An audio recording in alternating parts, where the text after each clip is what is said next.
Last year, I made a video about my $2 million real estate portfolio. Well, guys, I have an update for you. It's now increased to almost $4.5 million.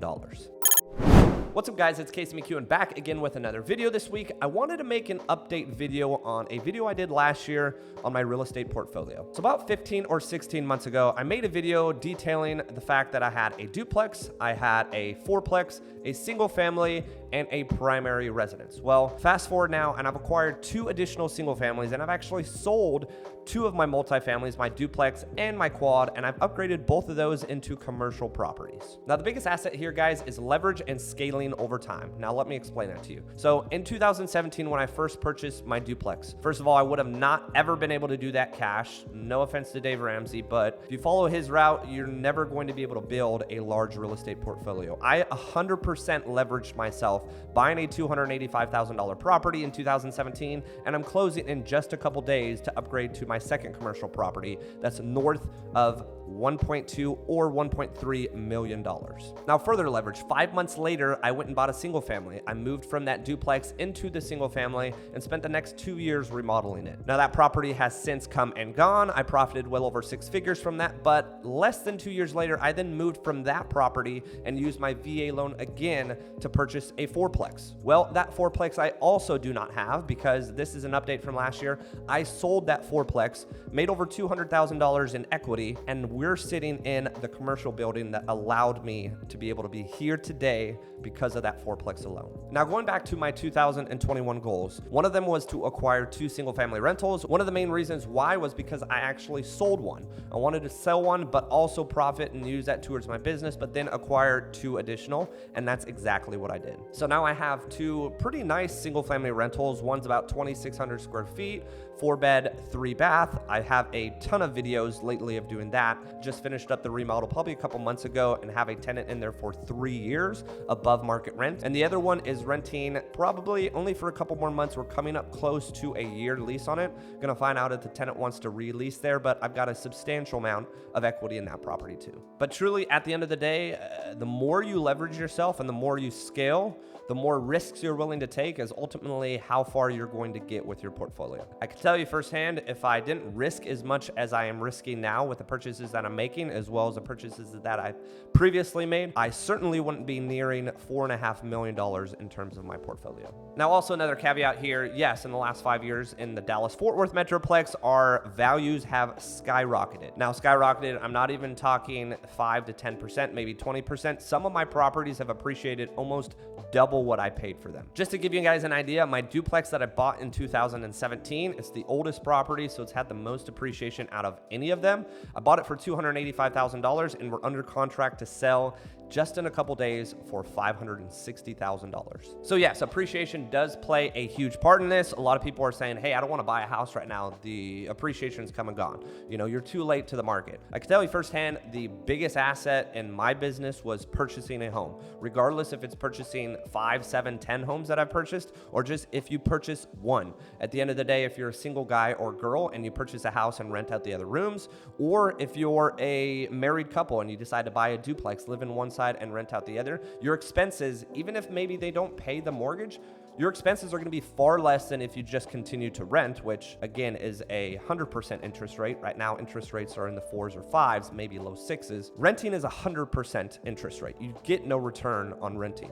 There is going to be some upkeep and there's going to be some stuff needed to continue to keep the house in the shape that it is, or maybe some improvements that need to be made. But at the end of the day, any improvements hopefully that you're going to be making on your house are going to help with appreciation over time. So going back to my portfolio, last year I did a detailed description on every single property that I purchased. Some of those have since been sold, so I'm just going to break down real quick the properties that I currently do hold. So after selling my duplex, my single family, and my quad, which were really my first 3 investments, all of my investments that I have, I technically have the oldest investment being my primary residence. I bought that in October of 2020. I bought it for $620,000, and I just got a HELOC as a desk appraisal for $750,000. I can tell you desk appraisals are very, very conservative. Likely the value of my home is not $750,000 though, it's more close to $850,000. So I have a primary residence that I bought in October of 2020 for $620,000, and the value of it currently speaking is about $850,000, leaving me a little shy of $250,000 in appreciation alone. Now I also put 20% down in that, so I've got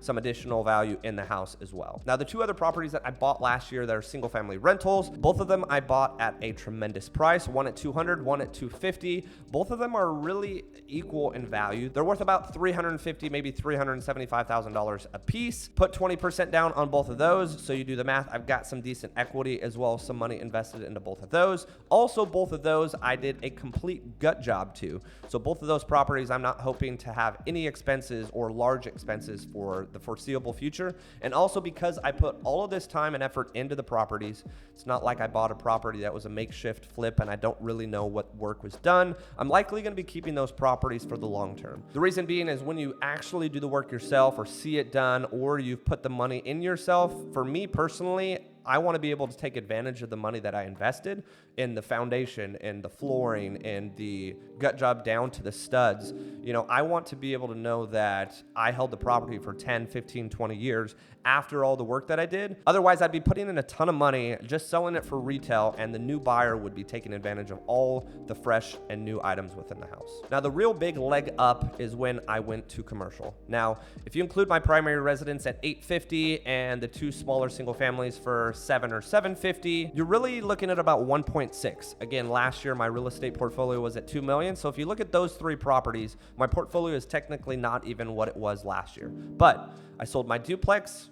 Technically, we're selling it in a day or two. And I sold my fourplex for this very commercial building I'm filming this video in now. And I can tell you, commercial is usually quite expensive compared to residential. So to give you some quick numbers, this commercial property that I'm sitting in here, I bought it for about $1.05 million. I also put $150,000 into remodeling it, so I'm in for about 1.2.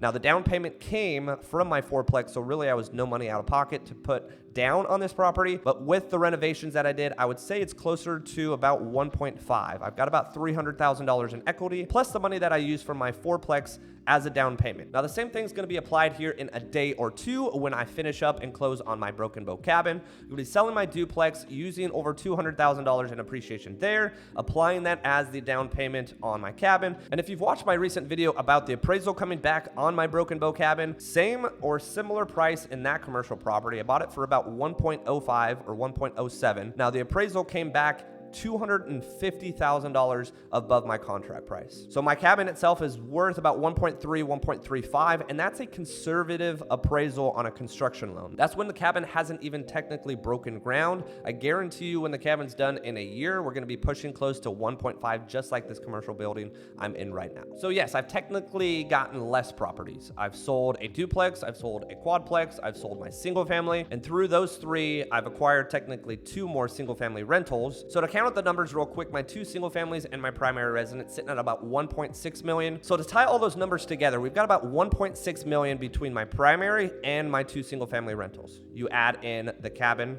that's 1.3, and then you add in this commercial building at 1.5, you're sitting just shy of $4.5 million in real estate that I own. Now, at a later date, I may break down exactly all the equity that I have in all these properties, and I can tell you firsthand, real estate and appreciation alone has made me a millionaire. Now, this is also coming from being a high school teacher making $50,000 a year just 5 years ago, not really understanding how I was going to be making it from paycheck to paycheck, but just living sparsely, to having made over $1 million in appreciation through the properties that I've acquired. Now, obviously, being an owner of a real estate company and being a realtor over the last 5 years, money that I've made doing that has certainly helped me put down payments on a lot of these properties, especially my new construction home. I put 20% down on that, which was substantial. And the 2 single family homes that I bought, I definitely put 20% down, which that income's coming from my daily income source of being a realtor. But the 2 commercial properties, technically I bought for free. I used my VA loan on both of those duplexes and quads, and I rolled the equity straight into a commercial building with no money out of pocket. So yes, it helps to have a job that pays well. It helps to have a passion and drive and love for something that I do every single day. But I can tell you, you don't necessarily need any money to be able to go the commercial route. Again, duplex or quad, both I used my VA loan and paid little to no money down and was able to roll that into a commercial, either luxury cabin or a commercial building for my real estate company for very little money, guys. So So this is just some word of advice. I know interest rates are rising excessively.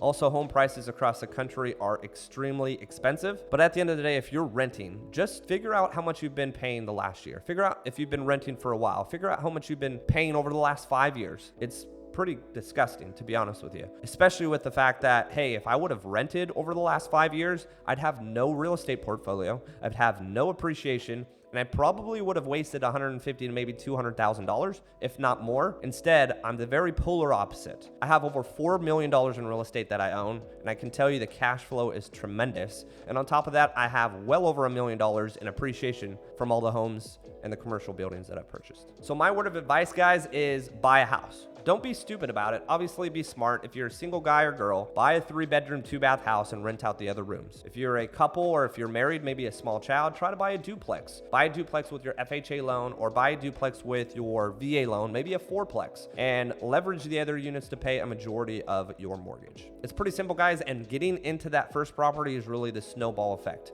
As you continue to acquire properties, the leverage and opportunity will continue to rise. I think it took me about 3 years to get to 2 million, and within a year, I already doubled that. So if you guys have any questions, make sure to leave them down in the comment section below or reach out to me on Instagram or via email. That'll be in the description below. Make sure to like and subscribe. It really does help, and stay tuned for the next video.